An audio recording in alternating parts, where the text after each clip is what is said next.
Professor Snape grasped Kermit's warm, velvety paw with his own pallid, clammy hand. If Kermit had had a heart, which he didn't because he was a frog, it would have beaten out of his chest due to extreme arousal. The two stared into one another's eyes, naive anxiety meeting cold certainty, as Kermit whispered, "Let's build a rainbow connection." Snape nodded sagely, wiping the grease off of his brow, and murmured those fateful words that would lock the two into an eternal bond. On the top.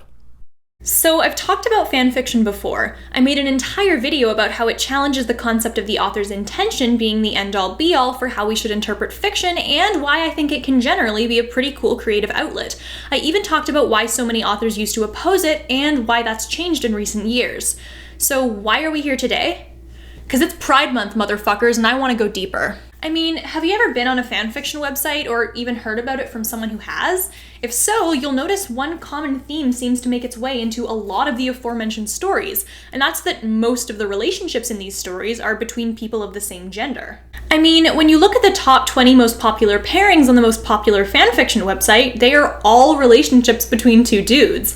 And this isn't even a particularly new phenomenon either. Fanfiction writers were pairing Kirk and Spock together in the 60s like nobody's business. From an outside perspective, this may seem a bit weird. There are decidedly more straight characters in the media than there are gay characters, so why is it that when we look at what fans choose to write about, this is where people tend to gravitate? It's particularly interesting given what the most popular pairings actually are. Of the top 20 couples to write about, only 2 of them are actually together in the original story. In fact, most of the characters who are popular to write gay fanfiction about aren't confirmed by their original works to be anything other than straight.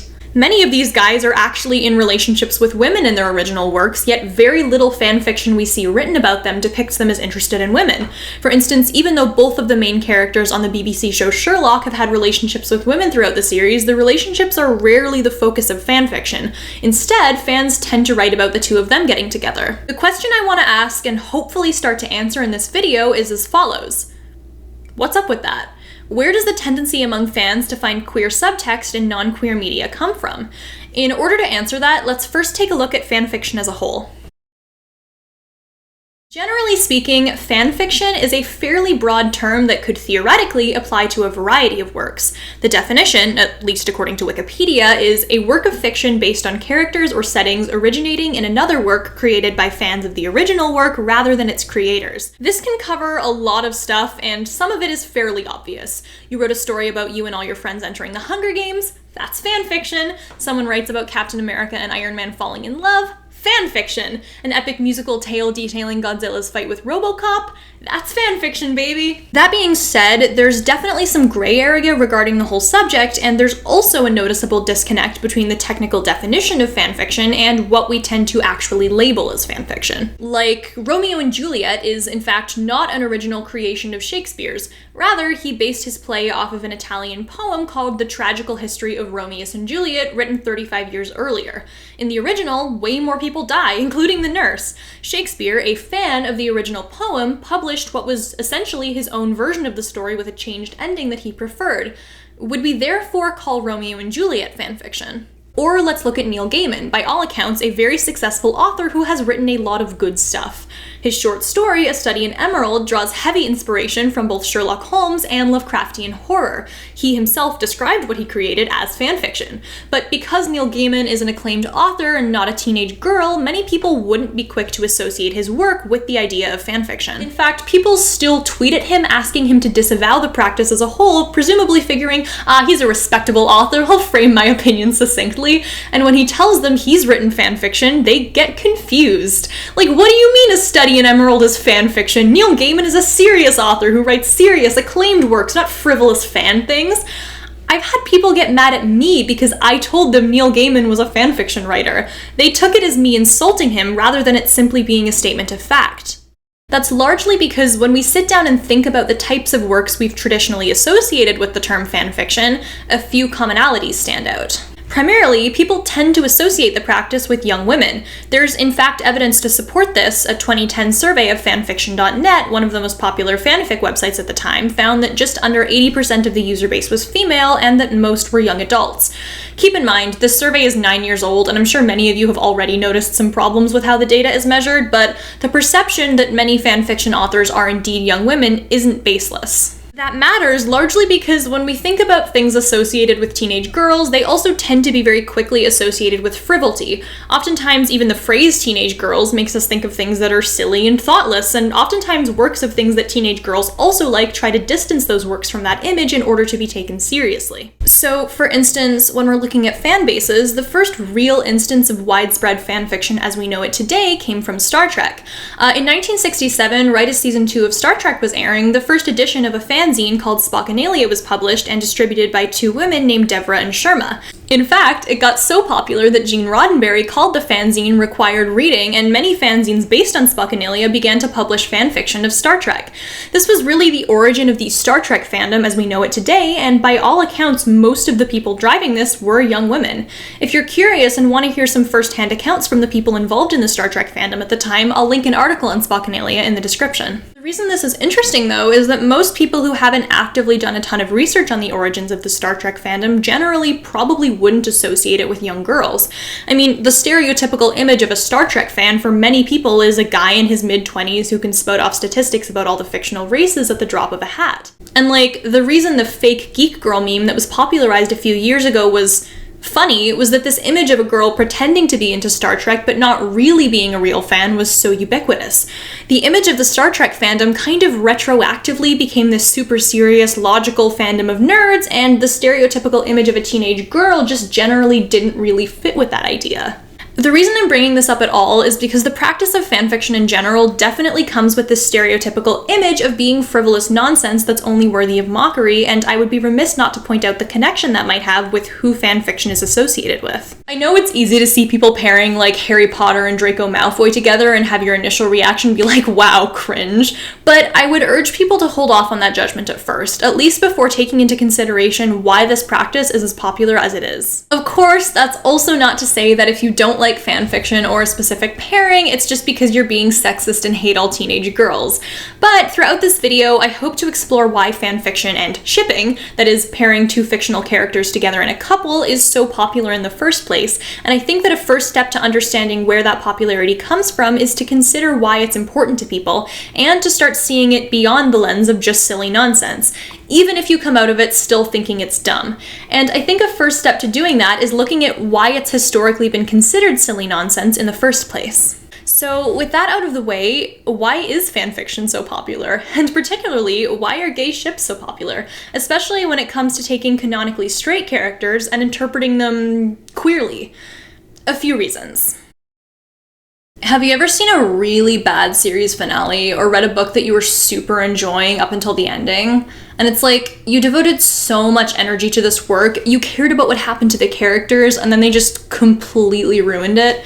If you're one of the 1.6 million people who signed a petition for Game of Thrones to remake their final season, more people signed that petition than people live in my city, then you know the frustration of loving a work of fiction, but just wishing some of it went differently. Of course, they're not going to remake Game of Thrones, and everyone will just have to live with the fact that dragons show bad. But that desire to take a work of fiction you love and just change some things up about it in a way that you prefer is that same desire driving a lot of people to write fanfiction. I mean, if you go on any forum dedicated to talking about, for instance, Game of Thrones, everyone has their own ideas for how another season could have potentially gone. Maybe this character could have died, or these two characters could have gotten together. They have this whole established universe to play with, and it's so interesting to look and take into consideration how each character would react if we changed things up a bit. The primary difference, of course, between signing a remake Game of Thrones petition and just writing a fanfiction where you kind of remake it yourself is just whose hands you're placing the power to change things up into. I mean, it's easy to say this isn't perfect and I want to see it changed, but taking the time to exercise that creativity yourself, even if those changes aren't technically canon, can definitely be inherently rewarding, especially when you do so in a community full of like-minded people. This is particularly true when you're surrounded by other fans, people who love these works and characters as much as you do, even if sometimes that means wanting to see them in alternative situations. That doesn't necessarily always mean hating the original works either. Sometimes it's a matter of, I think the show handled this subject absolutely terribly and here's my attempt at doing it right, but the practice is often born not out of dislike for the original work, but out of loving it so much that you want to play with it and see how things could go differently. What if Jean Valjean hadn't stolen the bread? What if Harry Potter was sorted into Slytherin? What if Zuko was the Avatar instead of Aang? In all of these cases, there are a lot of interesting outcomes you can envision from making these changes, and given that books and shows are necessarily limited in their scope, it's a cool way to get more of the world you enjoy while changing the stuff you don't. This transformative practice requires engaging in alternative interpretations of the original works, taking something you love and changing it up because it makes you happy to play with familiar characters and settings. So where does shipping come into play? I mean, there's the obvious answer. If you don't like that two characters didn't get together in the original story, writing a story where they ended up as a couple is both a fun use of one's creative muscles and can be genuinely cathartic. If I was super disappointed and sad when Katniss chose Peeta over Gale, it could be really satisfying to create an ending where my preferred couple gets together instead, and I can do that without demanding the author change up their original work to suit me. It's a fun way to see the different romantic outcomes and explore dynamics I might not have gotten to see in the original work.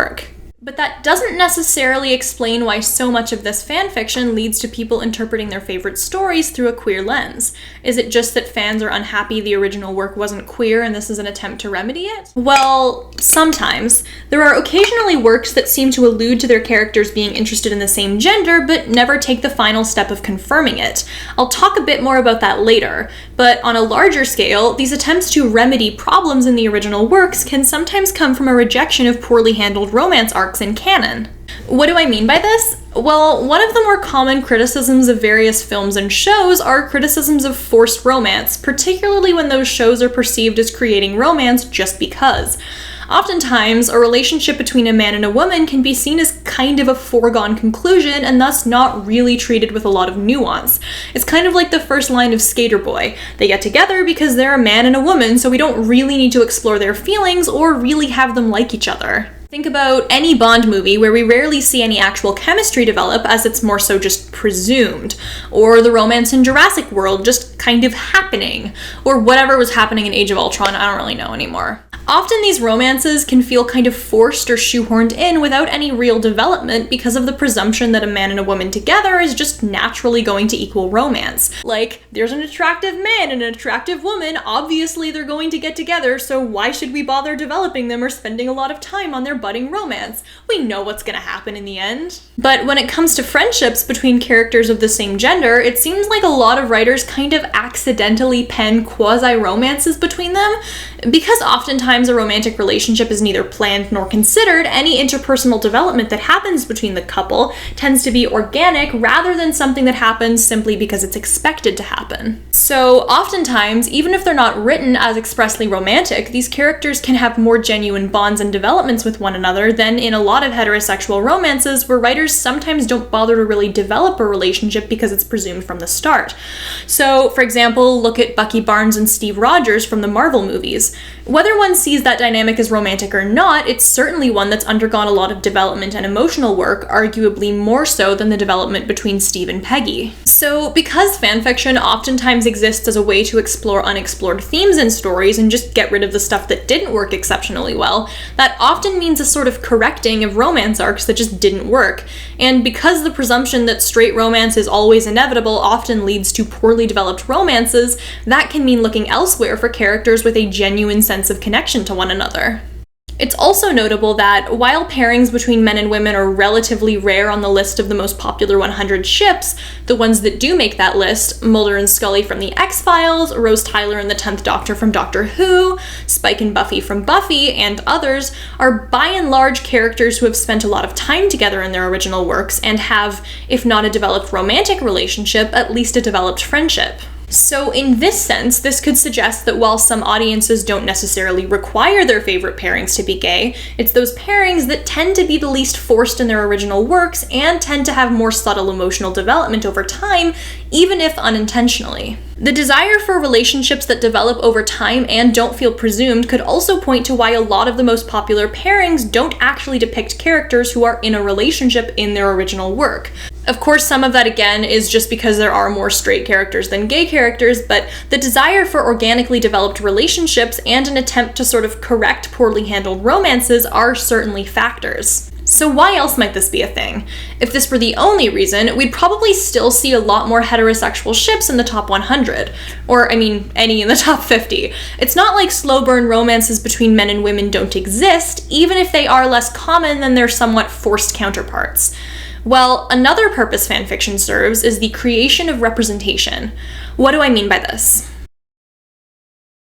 First, I want to look at the misconception that the vast majority of people writing these stories are straight women. There's definitely a problem of people who aren't gay writing gay stories in an asshole way. So, for example, you have some people describing two men kissing as sinful yaoi and stuff, or writing people as one-dimensional stereotypes, which doesn't really do wonders for gay people. But as it turns out, most of the people writing fanfiction in general aren't actually straight women. A couple years ago, a user named Centrum Lumina polled just over 10,000 users on the most popular website for fanfiction, AO3. About 90% of people expressed an interest in male/male ships, while only 30% identified as straight women. In fact, most of the respondents identified as queer in some way. Of course, there's definitely still some selection bias regarding who might be more likely to answer a demographics survey, so do take this with a grain of salt, but it does seem to indicate that the majority of people writing these stories aren't straight women. So why might this be significant? Well, one thing that's pretty universal is a desire to see yourself represented in the media. Growing up watching TV and having there be no characters who are like you can be a pretty demoralizing experience, especially if there's also no one like you where you grew up. It can be easy to feel as though there's something wrong with you, or like you're the only person out there who understands a certain experience. But of course, like we talked about earlier, one really cool thing about fanfiction is that if something you like doesn't really exist in media, you can just make it exist, and you can do so in a much easier and much more accessible way than like publishing your own novel or writing your own TV series. If you're straight and you just want to read about straight people and that's it, and you read something that does a straight romance poorly and want to see it done better, you have lots of options to choose from. If you don't like A Walk to Remember, there's always The Notebook, or another one of Nicholas Sparks' 50 million books about a pretty white guy and a pretty white girl staring at each other intensely. But that's not really true for gay media. While there's a lot more of it now than there used to be, the volume of available options still isn't that amazing. Believe me, I've perused the entire gay and lesbian section on Canadian Netflix and everywhere you can pirate. There are a few good movies, but there's only so much of creepy age gap, main character dies tragically, romance is actually horrible and toxic, movie was filmed with less of a budget than my goddamn videos, and I've seen But I'm a Cheerleader 8 times before you want something different. And because there aren't that many queer stories, oftentimes people can turn to more mainstream stories to find that representation. So given the fact that many fanfiction writers are queer, it makes sense that there'd be more of a demand for creating these stories than there is for straight media, even though there are more straight people overall. There's just so much straight shit to choose from that there's less of a need to create your own stuff unless you're just a really big fan of writing fanfiction as a whole. And of course, the reasons queer writers might turn to writing fanfiction of already existing stories to do this, rather than just writing like a lesbian romance novel or something, are multitudinous. For one, it takes a lot less time and money to write fanfiction, especially given how many writers are teenagers. Also, anyone can publish fanfiction online, while the process of getting a professional publisher is pretty challenging. And there's also just something nice about having the support of a built-in community of people who are just as aware of and excited about the characters as you are. If I'm initially writing a story about my own original characters, there's no one to get that excited about my story with me yet. But I can definitely enthuse with people about like John Watson and Sherlock Holmes. There's a lot of support in that, which makes the process of writing fanfiction so appealing. There's also the fact that a lot of people use fanfiction about queer characters as a form of self-reflection to write about their own identities. So many people relate to fictional characters, so writing a story where a character discovers they're trans or gay or asexual or anything else can be a safe way of exploring your own self that's easier and a lot more comforting than writing original works. Because most straight cisgender people generally don't go through the painstaking process of of discovering they're straight and coming out as heterosexual to their families, there's also less demand for that kind of story. Mom, Dad, I'm straight. I listen to Coldplay and Taylor Swift. My favorite movie is A Christmas Prince, and I get excited every year for the Kia summer sales event. I hope you'll find it in your heart to accept me. So I think the desire for seeking representation is definitely a significant factor in why gay fanfiction is such an institution, but that doesn't explain why certain pairings are so popular. I mean, if we just based what ships were the most common after like what the most popular movies and TV shows were, there'd be a lot more pairings involving the blue guy from Avatar. But many of the most popular gay ships are popular for a reason, and sadly that reason can be a little unfortunate. Once again, queerbaiting is something I've already talked about a little in the past, and if you're curious to know more about it, I did sort of a deep dive into the topic about a year ago where I talked about the history of the term and its meaning, as well as its misuse. I'll link it below along with my JK Rowling video. The short version, though, is that queerbaiting is basically what happens when a work of fiction deliberately hints at the possibility of a same-gender relationship between two of its characters in order to draw in fans with no intention of actually following through. It's not the same thing as just having a close friendship between two members of the same gender. Although sometimes people do write gay fanfiction about characters who are just friends in the original story, that doesn't necessarily mean the story was queerbaiting. Rather, queerbaiting involves throwing around specific hints and tidbits to fans that deliberately suggest that a character is queer in some way, like having Dean from Supernatural make a small reference to visiting a gay bar in Miami. Most people wouldn't even pick up on it, but if you're gay and you're already looking for it, that might hint to you that the character is bisexual. And unfortunately, this is a pretty popular thing, and when you look at some of the most popular pairings, they tend to come from shows that do this, like Supernatural, Sherlock, or Teen Wolf. If you want more specific examples on how those shows specifically engage in that practice, videos in the description, baby. This can draw in a lot of fans who are being deliberately baited with the prospect of a particular relationship, so it makes sense that because those relationships never happened in canon, those are the ones that are primarily elaborated upon in fanfiction. Sometimes this is from fans who are fully aware that they're being baited, but there's just not that much other stuff available. It's like dumpster diving for fries. I'm aware that I'm consuming garbage with no real value, but I'll take what I can get.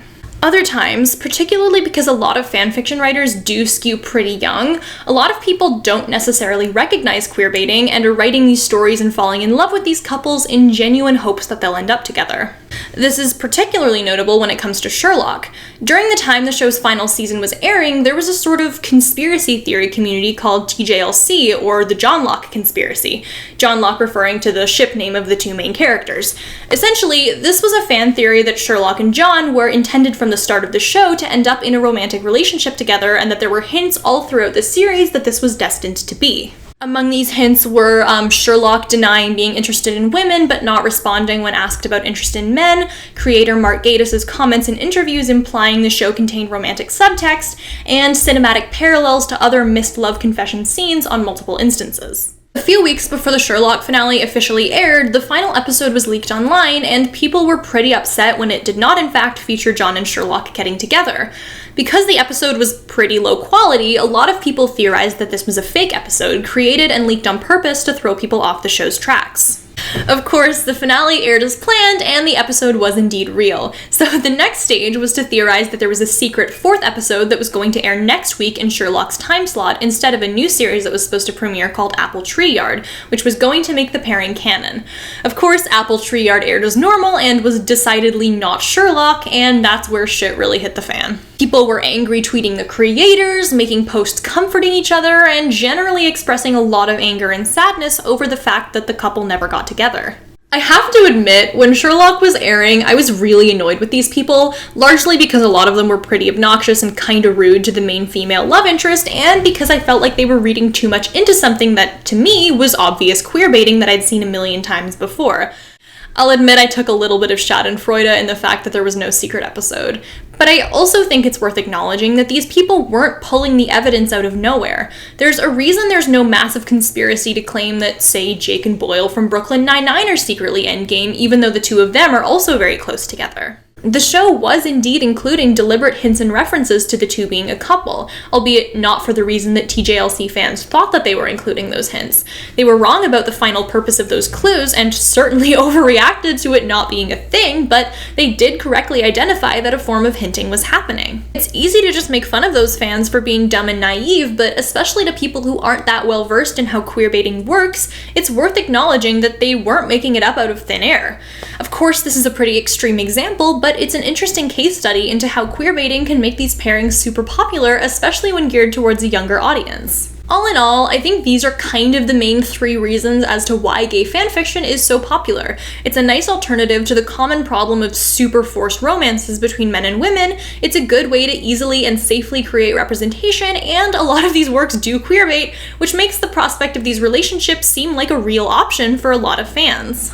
In making this video, what I'm hoping to do is elucidate why gay fanfiction is as popular as it is, and to offer an explanation that goes beyond lol epic cringe. That being said, I don't want to come off as though I'm saying there are no problems with the way these communities currently look. Besides some writers writing gay people in fetishized or hyper-stereotypical ways and harassing creators, there's also kind of an unfortunate discrepancy in who fans are largely willing to develop in fanfiction right now. If you look at the top 20 pairings on AO3, all of which are gay, none feature women in any capacity, and none feature relationships between two people of color. 17 pairings feature two white guys together, and 3 pairings feature one person of color. This is a little bit not great because it kind of suggests that while fans are willing to elaborate on the character development of white dudes, the same consideration and empathy isn't really extended to characters who don't fit in that mold. Part of this, of course, can come down to the fact that most main characters are white dudes, so it makes sense to see that statistic reflected in the amount of fanfiction about them as well. But sometimes it certainly feels like other characters who do experience a lot of development and emotional bonds with others are kind of being ignored by fans. Like Hux from Star Wars, who gets barely any screen time and virtually no emotional development, and his actor literally said he was playing him as a one-dimensional fascist, gets written about more than the main character, Finn. Like, Finn and Poe Dameron are right there and have a close bond that could easily be interpreted as romantic, and yet way more people write about the flat piece of cardboard that vaguely resembles a Nazi. That's a bit concerning, and I think it's absolutely worth mentioning how prejudice plays into why most fanfiction is about white dudes. Even though some of it is indeed due to the fact that many female characters and characters of color are not present or well developed in the original stories, I think it's still cause for consideration that even when they are present and well developed, some people inherently don't find these characters compelling as a result of bias. So no, the fanfiction community as it stands is absolutely not perfect, and even though my video does come from a place of wanting to better understand why the community has a lot of positive uses, I don't want anyone to take that as a call to not criticize the mainstream popularity of this gay fanfiction. Instead, I would rather it be criticized for the right reasons, instead of having blanket labels of cringe and reading too much into it applied to the community with no real critical thought behind it. If you've stuck around this long, before we get to the real conclusion, I have a couple of announcements to make. First of all, I'm going to be at VidCon from July 10th to the 13th. If you want to see me there, make sure to get a ticket before they sell out. Or maybe they won't sell out, I don't know, but get a ticket. I'm hoping to meet a lot of cool viewers and have a great time with people, so make sure to get out there. Also, since we're on the topic of extremely good media, I'm in a D&D podcast called Trials and Trebuchets. It's about 4 students arriving at a mysterious magical school and gradually beginning to unlock its secrets as they navigate such trials as starting a revolution, passing exams, and showing up their school rivals. Since it's Pride Month, I'll add that my character is also super gay. Also, there's a talking cat in the podcast, and he's amazing. I've added links in the description for where you can check out both the podcast and our social media so you can watch clips and see art and stuff. Now, where were we?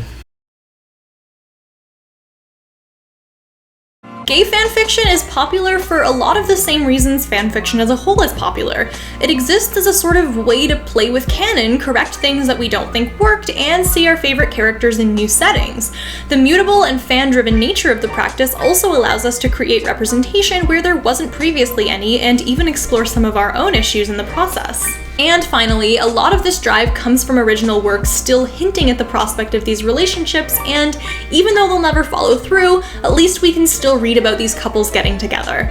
Now, if you'll excuse me, I have a riveting tale about Snape and Kermit the Frog to finish. Here's some bonus content in the meantime. Hey everybody, I'm in Nashville, Tennessee, standing next to a ball, and I'm here to tell you, specifically came all the way here to tell you, that you're going to have a ball listening to Trials and Trebuchets. Hi everybody, I'm standing next to a candy store sign, and I'm here to tell you to treat yourself and take a listen to Trials and Trebuchets. Hi everybody, listen to Trials and Trebuchets, a pillar of the podcast community. Hi everybody, I'm standing next to a cool door. Trials and Trebuchets is both cool and adorable. Hi everybody, I'm here in Fort Nashboro, and I'm here to tell you that you'd be extremely fortunate if you listened to Trials and Trebuchets. I'm standing next to a construction zone, and I'm here to tell you that my sister Sarah Zed has constructed a wonderful podcast called Trials and Trebuchets. Give it a listen. I'm sitting next to a building permit, and I'm here to tell you that you have my permission to take... You know what? I think you get the idea. Just listen to Trials and Trebuchets.